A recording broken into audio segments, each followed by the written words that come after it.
Assalamualaikum warahmatullahi wabarakatuh. Ketemu lagi dengan saya ya untuk pembahasan fisika. Kalau yang sekarang kita bahas fisika di TO ke-8. Nah, TO ke-8 itu kapan? Pas kemarin ya, baru aja kemarin, bulan Maret ya, baru kemarin. Oke, kita lihat soalnya, langsung aja. Lihat soal nomor 1. Nah, di situ ada gambar apa nih?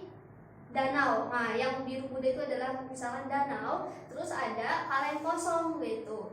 Kaleng kosong. Jadi karena kaleng kosong itu kan berarti isinya udara, otomatis dia akan mengambang. Nah, tapi kalau di gambar ini saat T sama dengan 0 menit, si kaleng ini tercelup 60%-nya gitu. Nah, terus 4 menit kemudian semua kaleng tercelup semua ke air gitu kan. Nah, yang menyebabkan dia bisa tercelup itu gara-gara terisi kalengnya yang tadinya kosong jadi terisi oleh air hujan. Nah, ceritanya di situ lagi hujan. Nah, yang dicari maka debit air hujan tersebut adalah debit. Nah, udah tahu tuh di satuan di optionnya, debit itu satuannya cm kubik per sekon. Jadi kita bisa tahu apa sih rumus debit? Debit itu cm kubik itu adalah satuan dari volume sekon waktu. Berarti soal nomor 1, debit Q sama dengan volume per satuan waktu gitu. Itu yang dicari. Nah, berarti masalahnya kita harus ngapain nih? Kita harus cari awalnya itu kan tuh di saat T sama dengan 0, air isi air di kaleng itu isinya berapa setelah 4 menit kan bertambah banyak tuh. Nah, pertambahan masanya itu berapa? Pertambahan volume air yang ada di dalam kaleng itu berapa? Nanti selama 4 menit kita cari perubahan volume. Nah, perubahan volume air dalam kaleng dibagi persatuan waktu. Nah, itu adalah debit air hujannya. Nah, kurang lebih seperti itu gambarnya. Nah, berarti yang kita cari pertama kali adalah apa dulu? Kita cari masa kaleng kosongnya dulu, ya, gitu ya. Kalau kita lihat gambar pertama ini ya, saat T sama dengan 0 sekon, 0 menit, karena 1 menit. Saat T sama dengan 0 menit gitu ya, si kaleng itu nyemplungnya atau tercelupnya itu 60%. Jadi diketahui V loop-nya sama dengan 60%. Nah, sedangkan V total kalengnya itu 6 liter. 6 liter itu sama dengan 6 kali 10 pangkat min 3 cm kubik. Nah, seperti ini. V loop-nya 60%, volume totalnya V total. Berarti sama dengan, atau jangan V total ya, apa? V kaleng kosong atau volume kaleng ini. 60% itu 0,6. 0,6 itu berarti sama dengan 3/5 V kaleng. Jadi yang tercelupnya cuma 3/5 bagiannya. Itu yang diketahui. Terus kenapa bisa tercelup? Karena si kaleng itu punya tambahan massa, yaitu massa air ya, dari air hujan. Nah, diketahui volume airnya yang ada di dalam kaleng gitu, volume airnya itu seperempat volume kaleng. Berarti kita hitung seperempat dikali 6 kali 10 pangkat min 3, jadi 1,5 kali 10 pangkat min 3 cm kubik. Nah, berarti seperti ini. Ini volume airnya. Di sini diketahui massa jenis airnya itu, massa jenis air berapa? Massa jenis air Rho air itu sama dengan 1 gram per cm kubik. Nah, kita cari tahu, kok min 3 positif dong, karena liter itu kan desimeter turun ke senti. Oh iya, harusnya positif ini. Maaf, salah. Ini juga berarti. Volume air. Nah, kita cari massa airnya berarti massa massa jenis rumusnya Rho sama dengan M per V.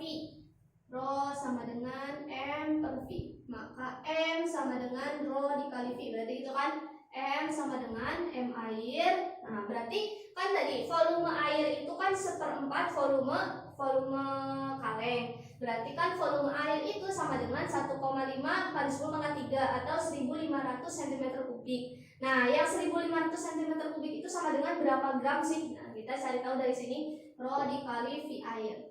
Berarti Rho-nya 1 gram per cm kubik dikali 1,5. kali 1,5 kali 10 pangkat 3. Nah, oh berarti massa airnya sama 1,5 kali 10 pangkat 3 satuannya gram. Oke. Sudah ketemu. Nah, ini kan si kaleng setimbang tuh berarti karena setimbang berlaku hukum 1 Newton, sigma F sama dengan 0. Kita gambar nih. Nah, ini kan berisi 1/4. Nah, berarti cuma segini ya airnya. Tapi dia tersulut 60%. Nah, ini air danaunya. Di sini ada apa? Ada gaya apa aja di sini?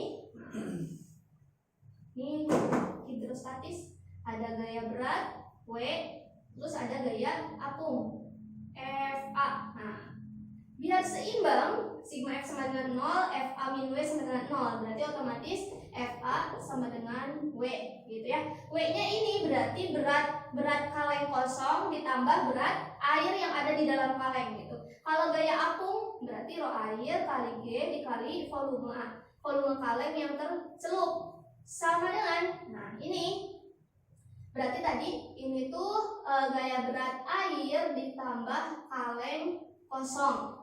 Oke, berarti otomatis masanya itu massa air ditambah massa kaleng kosong gitu dikali G.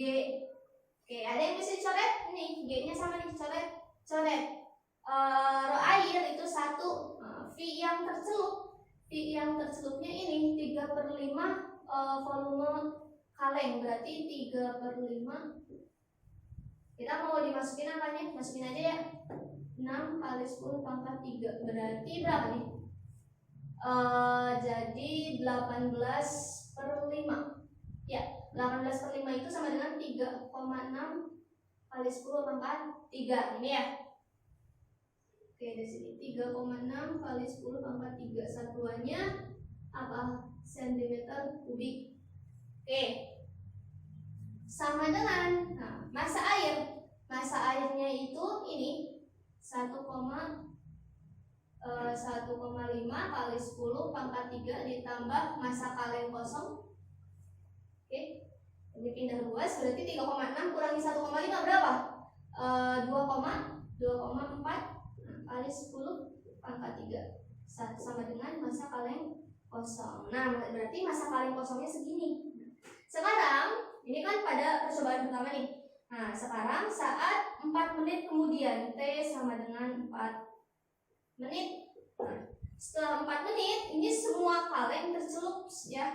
Tercelup berarti kan gaya-gayanya sama kayak ini, ada gaya apung, ada gaya berat gitu. Sama juga kayak ini persamaannya. FA sama dengan W. Nah, FA sama dengan W. Nah, berarti WA dikali G dikali V yang tercelup itu kan sama dengan M air tambah massa kaleng kosong dikali G. G-nya sama, coret. Oke, setelah 4 menit rho air tetap 1. Nah, volume yang tercelup, kalau yang ini Pak volume yang tercelupnya 3,6 karena cuma 60%-nya gitu kan. Nah, kalau sekarang volumenya apa sih kaleng itu tercelup semua. Berarti volumenya total 6 kali 10 pangkat 3 cm kubik gitu kan. Oke. Terus massa air. Nah, kita cari massa airnya sekarang itu jadi berapa gitu kan. Massa airnya yang dicari ditambah massa kaleng kosongnya ini 2,4 kali 10 pangkat 3. Oke. Berarti pindah luasin. 6 dikurangi 2,4 berapa? 6 kurangi 2,4 itu 3,6 ya. Ya enggak? 3,6 kali 10 ya. 3,6 kali 10 pangkat 3 sama dengan M air. Segini ya. Dan 2,4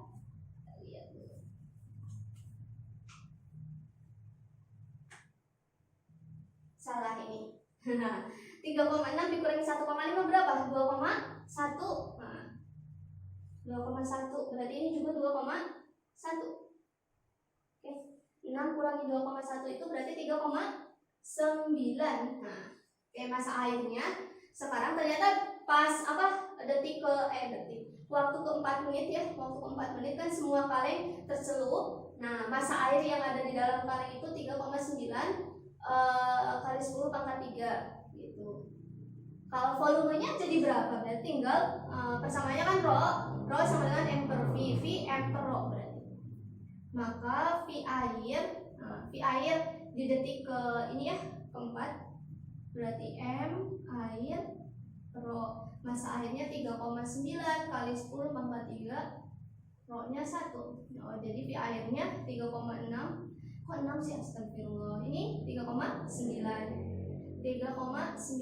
kali 10 pangkat 3. Satuannya cm kubik. Oke, yang dicari debit Q sama dengan M.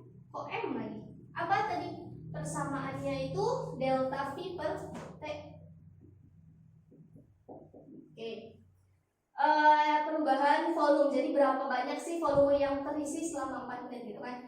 Berarti 3,9 kali 10 pangkat 3 dikurangi volume awal. Volume awalnya 1,5. 3,9 tulisnya 3,6 terus sih. Oke, kali 10 pangkat 3 dibagi T-nya akhirnya 4, awalnya 0. Oke, delta T 3,9 kurangi 1,5 itu 2,4. Berarti 2.404. Oh, ini kan satuannya menit ya. Nah, yang dicari di sini cm kubik per sekon. Berarti 4 dikali 60 biar jadi sekon nih. Ini udah cm kubik. Nah, oke, berarti jadi 240 10 cm kubik per sekon. Sudah deh, ada jawabannya. Nah, ada jawabannya D. Wah, satu soal lumayan panjang nih. Oke, itu jawaban untuk soal nomor 1. Selanjutnya soal nomor 2. Nomor 2, pegas tak bermassa dengan konstanta 400 Newton per meter, panjangnya dalam keadaan tak tergang itu 15 cm, dua balok identik, masanya 125 diikat pada kedua ujung pegas. Oke, menggunakan karet sehingga pegas memendek panjangnya menjadi 10 cm. Oke, berarti gini, kalau saya gambar awalnya pegasnya biasa aja, tidak tergang gitu kan. Ini panjangnya itu 15 cm. Nah, sekarang gitu, ininya jadi memendek. Nah, misalnya jadi gini, karena di sini ditekan oleh dua balok. Nah, dua balok. Nah, gini. Jadi pas gak ada balok mah panjangnya 15 cm, terus dikasih balok didempetin gitu. Nah, dua balok ini diikat kedua ujung menggunakan karet. Jadi ujung balok ini dan balok ini disambungin oleh karet. Jadi aja si pegasnya tertekan gitu. Terus lantainya licin. Oke. Kalau karetnya putus, otomatis si balok ini akan kesana gitu kan ya. Jadi yang ini kesana, yang ini kesini gitu. Jadi akan terdorong gitu. Oke. Kecepatan masing-masing balok adalah, nah ini berarti energi kinetik kedua balok ini itu sama dengan energi potensial pegas ini gitu. Jadi EK sama dengan setengah mv kuadrat. Karena baloknya ini identik, otomatis kecepatannya juga sama. EK persamaannya setengah mv kuadrat. Tadi sama dengan energi potensial pegas setengah kx kuadrat. Ini setengahnya sama coret. Nah, karena di sini baloknya tuh ada dua, jadi ini M-nya juga harus dijumlahin. Kedua balok ini kita jumlahin. Tadi kan massa satu balok itu 125 gram. Kalau dua, nah ini juga 125 gram kali 2 atau jumlahin. Jadi 250 gram. Nah, dia jadi kilo, jadi kita kali 10 pangkat min 3 pi kuadrat. Sama dengan K. Konstanta pegasnya di sini diketahui 400 X. Perubahan panjang pegasnya berarti 15 min 10 cm harus meter, berarti kali 10 pangkat kali 10.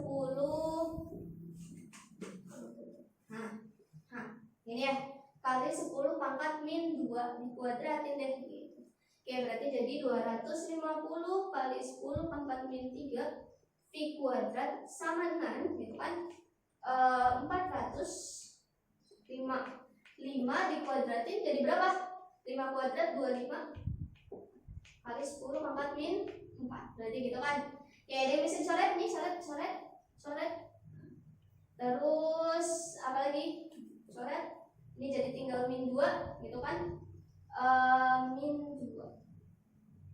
Ini juga sama set. Jadi tinggal min 2 juga habis. Berarti V kuadrat sama dengan 4. Maka V akar 4 2 meter per sekon. Nah, 2 meter per sekon jawabannya D juga. Oke, nomor 3 sekarang. Oke, nomor 3.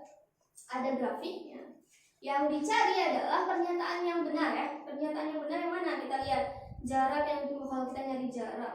Nyari jarak itu kita harus hitung luas penampang ya. Kalau yang A kita suruh nyari jarak dari 0 sampai 10 sekon. Oke, 0 sampai 10 sekon itu adalah 40 meter. Benar apa salah? 0 sampai 10. Nah, dari 0 T-nya 0 sampai 10. Oke, itu kan dari T 0 sampai 10 itu kan apa ya? Kecepatannya negatif. Nah, yang negatif di sini bukan bukan angka kecepatan, tapi negatif itu menandakan arahnya. Jadi misalkan si mobil itu awalnya bergerak ke kiri. Nah, itu negatif. Nah, setelah detik ke-10 dia bergerak ke kanan. Nah, seperti itu. Oke, kalau kita lihat dari 0 sampai 10 itu bangun datarnya berupa trapesium. Berarti S-nya itu sama dengan luas trapesium. Luas trapesium bersamanya setengah jumlah 2 alas A tambah B kali tinggi. Oke, jadi setengah A. A-nya di sini berarti 10 tambah 5 tingginya 8. Oke, jadi berapa nih? 15 kali 4. 15 kali 4 itu 60 meter gitu. Nah, berarti pernyataan A salah. Pernyataan B kalau kita lihat itu trapesiumnya sama besar ya dengan yang 0 10 10 ke 20 sama besar ya. Karena sama besar maka jaraknya juga sama. Jadi kalau nyari jarak dari 0 sampai 20 ya udah ini 60 tinggal kali 2. Jadi jaraknya berapa? 120 meter. B juga salah berarti. Kalau C pada saat T sama dengan 0 sekon lokomotif berhenti sesaat. Nah, kita lihat saat T 10 sekon, nah si grafik itu pas bener gitu ya, pas banget ada di titik 0 ya enggak? Kecepatannya 0. Nah, karena kecepatan 0 berarti dia berhenti sesaat. Jadi di sini tuh di titik T 10 sekon itu kayak titik balik. Jadi saat T 0 sampai 10 dia bergerak misalkan ke kiri. Nah, setelah 10 sekon dia berhenti sesaat, pindah arah, pindah ke kanan gerakannya gitu. Oke. Jadi nomor berapa? 3 itu jawabannya C. Oke, selanjutnya nomor 4. Oke, nomor 4. Sebuah pesawat bergerak secara horizontal dengan kecepatan 0,6 C. Nah, pengamat di pesawat tersebut melihat sebuah trapesium luasnya 40 meter persegi. Oke, jika dua alas trapesium sejajar dengan gerak pesawat, nomor 4. Jadi misalkan ini ya. Ini misal trapesiumnya, terus pesawatnya di sini. Nah, dia bergerak dengan sejajar dengan 2 alas trapesium. Oke, terus ini tingginya. Oke, terus apa lagi nih? Maka rasio luas trapesium menurut pengamat yang diam terhadap pengamat yang bergerak. Oke, di sini berarti yang mengalami relativitas panjang, gitu ya. Atau dilatasi panjang, relativitas panjang itu berarti kedua alasnya ini. Yang A misalkan ini yang B, berarti AB itu mengalami relativitas panjang. Jadi kalau dicari menurut pengamat yang bergerak atau pengamat yang di pesawat, A aksen itu berarti A dikali akar 1 min V kuadrat per C kuadrat. B aksen A dikali akar 1 min V kuadrat lagi B yang ini ya per C kuadrat. Oke.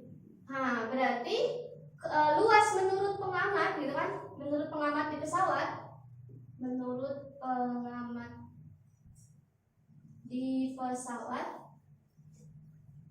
Berarti L aksen sama dengan setengah. Ininya A aksen tambah B aksen dikali T. Berarti gitu kan? A aksen B aksen itu sama-sama dikali ini, akar ini ya. Berarti ya udah bisa langsung L aksen itu setengah A plus B dikali T kali akar 1 min V kuadrat per C kuadrat itu kan dikali T. Jadi bisa ditulis seperti ini. Nah, yang dicari rasio perbandingan L menurut pengamat diam L0 ya, atau L aja. Ini menurut pengamat yang diam dibagi menurut pengamat yang bergerak L aksen. Ini berarti. Nah, kalau menurut pengamat yang diam itu kan luas trapesium ini masih sama kayak gini. Setengah A plus B kali T. Tapi kalau menurut pengamat yang bergerak di pesawat ini luasnya menjadi setengah A plus B dikali akar 1 min V kuadrat per C kuadrat itu kan kali T. Mana ada yang sama? Ini sama, coret itu T juga sama. Berarti L per L aksen itu 1 per akar 1 min V kuadrat per C kuadrat. Berarti kayak gini. Kayak di sini kecepatan pesawatnya itu 0,6, V-nya 0,6. Berarti kita udah tahu nih hasil dari akarnya ini itu sama dengan 0,8. 1 per 0,8. 0,8 itu 4 per 5. Gini ya. Berarti sama dengan 5 per 4. L per L aksen. 5 per 4 jawabannya D. Oke, lanjut lagi. Sekarang lihat soal nomor 5. Ada gambar di situ medan magnetnya menembus bidang, terus ada elektron dan proton. Maka yang terjadi adalah nomor berapa? 5. Berarti ini daerahnya ya. Masuk bidang medan magnetnya, ini elektron, ini proton. Oke, kita cari lintasannya.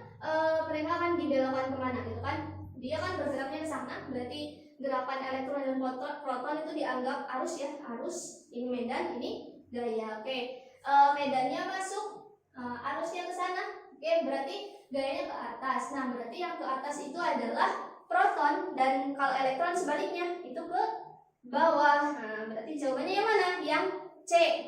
C itu berarti itu proton dan elektron bergerak dengan gaya yang sama besar. Kenapa sama besar? Karena muatan proton dan elektron sama-sama maksudnya bukan, kan beda, proton negatif proton positif, elektron negatif, tapi positif negatif kan jenisnya, cuman besar muatannya itu sama. Jadi besar gaya yang dialami proton dan elektron itu sama. Seperti itu. Cuman karena tadi jenisnya berbeda, itu kan positif dan negatif, maka menentukan arah gayanya. Nah, ini masuk ya, masuk berarti arah gaya positif ke atas, arah gaya negatif yang ke bawah seperti itu. Jadi jawabannya yang C. Oke, lanjut nomor 6. Sebuah meja putar bermassa M, jari-jarinya R, sedang berputar dengan kecepatan sudut omega 0. Oke, terus sebuah piringan hitam, jari-jarinya sama dengan meja, terus tiba-tiba diletakkan di atas meja dengan posisi tepat sesumbu, sehingga kecepatan angulernya menjadi, anguler itu berarti kecepatan sudut, menjadi 75%. Oke, jika piringan hitam dan meja dianggap silinder pejal, dan tidak ada momen gaya luar, maka piringan hitam massa piringan hitam tersebut adalah, nah berarti di sini apa ya, piringan hitam dia berputar. Nah berarti ini pakai hukum kekekalan momentum sudut. Jadi momentum sudut sebelum ada piringan, gitu kan, momentum sudut si meja sebelum ada piringan hitam dan sesudah ada piringan hitam itu tetap L1 sama dengan L2. Oke. Awalnya itu kan atau kita tulis dulu aja, L1 itu berarti I meja itu kan dikali omega meja ditambah I piringan, omega piringan sama dengan I meja, omega aksen meja, I ditambah I piringan, omega piringan aksen. Oke. Awalnya kan piringan belum ada nih, berarti ininya sama dengan 0 ya. Oke, ininya karena silinder pejal, berarti inersianya setengah ml kuadrat. omeganya omega 0. Berarti gini. Terus masih silinder kejang, berarti setengah mr kuadrat. Omeganya ternyata menjadi berapa? Karena dia bergerak sama-sama ya, berarti kita bisa jumlahin aja. Ini setengah mp r kuadrat. Nah ininya omega absen. Bisa karena kan pas ditumpuk si piringan ya, piringan dan meja dia bergerak bersama-sama gitu. Oke, berarti kecepatan sudutnya sama. Nah, ini berarti jadi setengah mr kuadrat omega 0 sama dengan setengah mr kuadrat ditambah setengah m piringan dikali r kuadrat. Nah, ini kecepatan sudutnya ternyata menjadi 75%. Nah, 75% kalau kita buat pecahan itu jadi berapa? 3/4. Nah, segini ya. 3/4 omega 0. Oke. Ada yang bisa dicoret nggak nih? Nah, oke. Ini setengah gitu ya. Oke, berarti mr kuadrat r-nya juga sama ya. R juga sama. Coret. Oke, berarti m dikali omega 0 juga sama dengan 3/4 m ditambah 3/4 mp. Nah, berarti jadinya seperti ini ya. Oke. Terus apa lagi nih? Kita pindah luaskan ini ke sini. Jadi berapa? 1/4 m sama dengan 3/4 mp. 4-nya sama, coret. Oh, berarti ini 1/3 m sama dengan mp, massa piringan gitu kan. Berarti jawabannya A. Oke, selanjutnya nomor 7. Nomor 7 tentang momentum juga nih. Cuma bedanya kalau ini momentum sudut, nomor 7 momentum angular. Momentum sudut sama angular sama aja. Linier maksudnya. 6 momentum sudut, nomor 7 momentum linier yang digerak lurus. Sebuah bola bermassa 2 kilo baru saja ditendang sehingga kecepatannya 10 meter per sekon. Bola tersebut menembus bola lain bermassa 2 kilo yang sedang diam di atas lantai licin, yang merupakan dasar sebuah bidang miring. Oke, jika setelah tumbukan kedua bola bergabung menjadi satu dan menaiki bidang miring, ketinggian maksimum yang dicapai kedua bola tersebut adalah, oke berarti gini. Ini misalnya buat bidang datarnya, ini bidang miringnya. Di sini ada bola 2, ini bola 1. Oke. Nah, si bola 2 awalnya itu kan awalnya diam nih. Ini ditendang V dengan kecepatan berapa nih? 10 meter per sekon. Numbuk bola ini, gitu kan? Setelah numbuk, si bola 1 dan 2 dia bergerak bareng-bareng naik, gitu kan? Misalnya di sini, set. Nah, jadi ke sini kita suruh nyari berapa sih ketinggian maksimumnya. Gitu. Oke, berarti biar tinggi maksimum di sini kecepatannya itu harus sama dengan 0 ya, maksimum. Oke, berarti langkah pertama kita harus nyari berapa sih kecepatan mereka bergerak bareng-bareng. Nah, kita pakai hukum kekalan momentum. Jadi momentum sebelum dan sesudah tumpukannya itu sama. Jadi persamaannya M1 V1 ditambah M2 V2 sama dengan, karena ini tumpukan tidak landing sama sekali ya, jadi bergerak bareng-bareng, ini jadi M1 ditambah M2 kali V aksen, berarti gitu kan. Oke, awalnya si benda 2 diam. M1 massa bendanya 2 kilo. 2 dikali 10. 2 ditambah M2 nya juga 2 kilo. 20 bagi 4, 5. Oke, berarti kecepatan di sini nih dia bergerak bareng-bareng ke atas, kecepatannya 5 meter per sekon. Selanjutnya nyari apa? Pakai hukum nyari ketinggian pakai hukum kekekalan energi mekanik. Jadi energi mekanik di dasar sama dengan energi mekanik di ketinggian maksimum. Nah, di dasar itu kan potensialnya 0, berarti cuma ada energi kinetik. Ini M1 ditambah M2. Nah, jadi berarti sama dengan, kalau di tinggi maksimum kebalikannya, kecepatannya 0. Oke, berarti ini sama dengan M1 ditambah M2 kali G kali H maksimum. Berarti gini. Oke, ini sama M-nya, coret. Berarti setengah kali 5 kuadrat sama dengan 10 dikali H maksimum. Oke, 25 bagi 2, 12,5. Nah, berarti jawabannya H maksimumnya 1,25 meter. Oke, jawabannya B.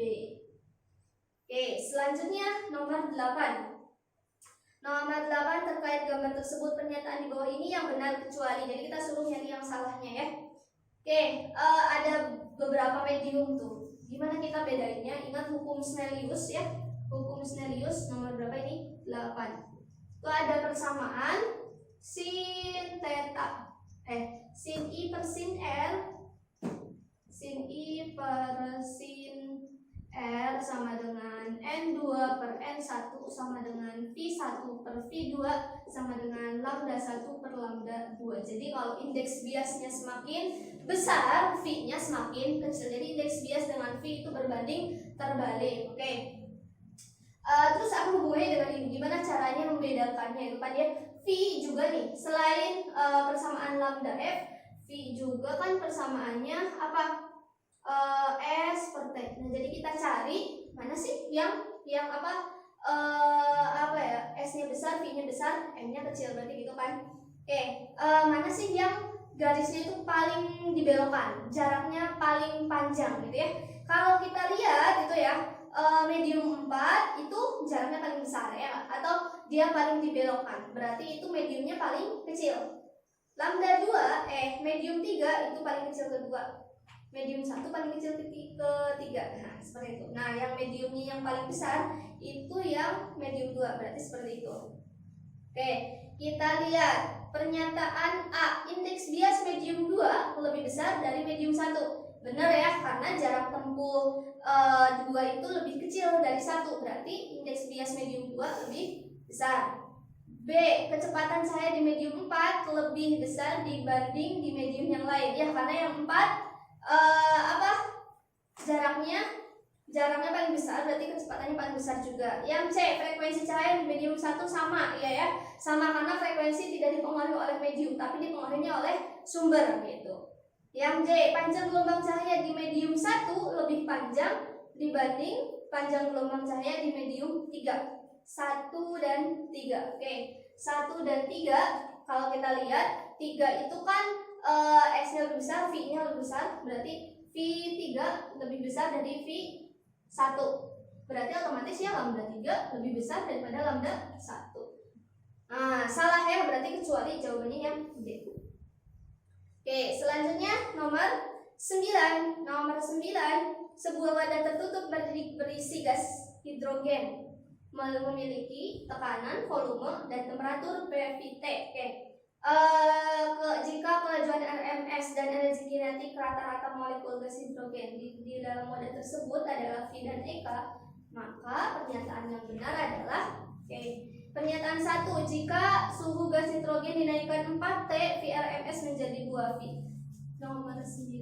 Nah, kita ingatkan kembali, energi kinetik EK itu persamaannya setengah M V kuadrat. Selain ini bisa juga 3/2 KT. Jadi V kuadrat di sini berbanding lurus dengan T. Nah, gitu ya. Atau kalau enggak persamaan V-nya, V itu berarti sama dengan 3KT per M. Nah, akar ya. Persamanya seperti ini. Jadi V berbanding lurus dengan akar T. Jadi kalau T-nya dijadikan 4 kali, maka V-nya jadi 2 kalinya. Jadi persamaan 1 benar. 1 benar, 3 juga benar gitu. Oke. Nomor 2, jika tekanan diubah menjadi 1/4, nah, kalau dengan tekanan, yang bisa gini, bisa juga gini kan, 3 RT per M.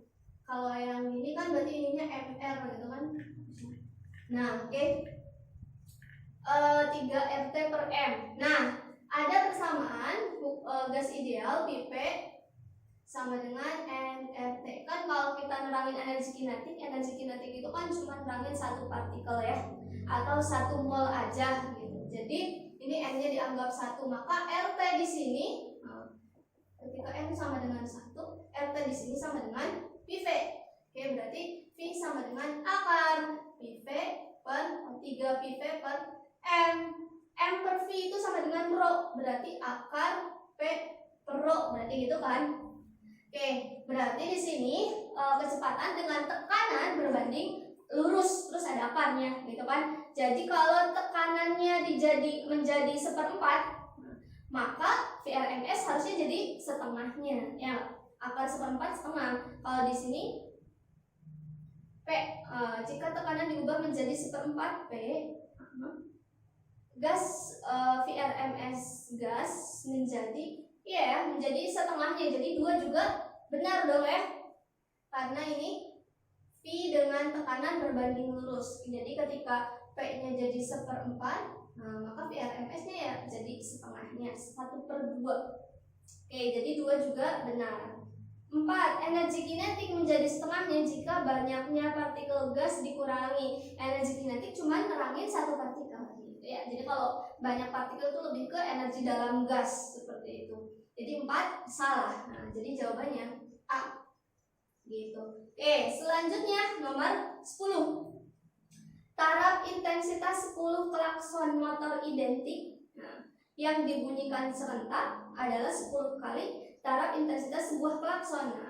Nomor 10 untuk taraf intensitas itu ada persamaan TIN2 sama dengan TIN1 ditambah 10 log N2 per N1. Jadi bukan 10 kalinya ya. Bukannya dia kalau misalkan taraf intensitas 1 TIN2 itu berarti lebih ke, misalkan di sini ada 10 ya. TIN1 ditambah 10 log N2-nya kan 10, N1-nya 1. Berarti ya bukan 10 kalinya, tapi yang benar taraf intensitas yang 1 klakson ditambah 10 dB seperti itu. Jadi pernyataannya salah. Kalau sebabnya intensitas bunyi berbanding lurus dengan jumlah sumber. Kalau ini baru benar. Intensitas berbanding lurus dengan N jumlah sumber. Jadi kalau jumlah sumber semakin banyak, maka intensitasnya juga semakin banyak dan berkelipatan. Jadi kalau misalkan intensitas satu sumber bunyi 5 watt per meter persegi, kalau 10 ya udah tinggal dikali 10, itu kalau intensitas. Tapi kalau taraf intensitas nggak bisa dikali langsung, harus pakai persamaan log gitu. Oke, selanjutnya nomor 11 ya. 11. Di sini ada persamaan nih. Ada 11. Oh iya, ini ada persamaan 0,2 ya. 0,2 sin 4V X cos 5VT. Maka pernyataan berikut yang sesuai dengan pernyataan di atas adalah, ini persamaan gelombang apa nih gitu kan. Ini persamaan kalau kita lihat, ini kan persamaannya Y sama dengan 0,2 sin 4VX cos 5VT. Nah, ini persamaan amplitudonya gitu kan. Ini kalau sin berarti dia itu, kalau misalkan X-nya 0 gitu ya, kalau misalkan X-nya 0, nah berarti kalau X-nya 0, sin 0 itu sama dengan 0 sini. Nah berarti di sini dia itu adalah ujung terikat. Nah beda kalau misalkan cos berapa X. Nah kalau cos itu kan misalnya ketika X-nya 0 berarti jaraknya dari ujung pantul 0, nilai cos 0 kan 1 ya. Nah berarti kalau ujung kalau yang persamaannya cos titik-titik X itu berarti dia ujung bebas. Nah kalau ini sin titik 4VX. Nah jadi kita misalkan aja X itu kan jarak dari titik yang mau kita ukur ke ujung pantulnya. Nah jadi misalkan ketika titiknya sama dengan ujung pantul, jadi X-nya sama dengan 0. Nah berarti kan sin 0 kan 0 tuh. Nah berarti ya amplitudonya juga 0. Nah berarti ini dia ujung terikat gitu. Oke, kita lihat pernyataan 1 berarti bergerak bebas. Salah ya, harusnya dia ujung terikat. 1 salah berarti 3 juga salah. Cepat lambat gelombang. Nah cepat lambat gelombang kayak tadi. Nah tinggal koefisien T, V, koefisien T per koefisien X. Nah, di sini T-nya 5, X-nya 4. 5 per 4 1, nah di sini cepat lambatnya 0,8. Salah ya. 1,25 meter per second. Berarti otomatis jawabannya 4 aja berarti D.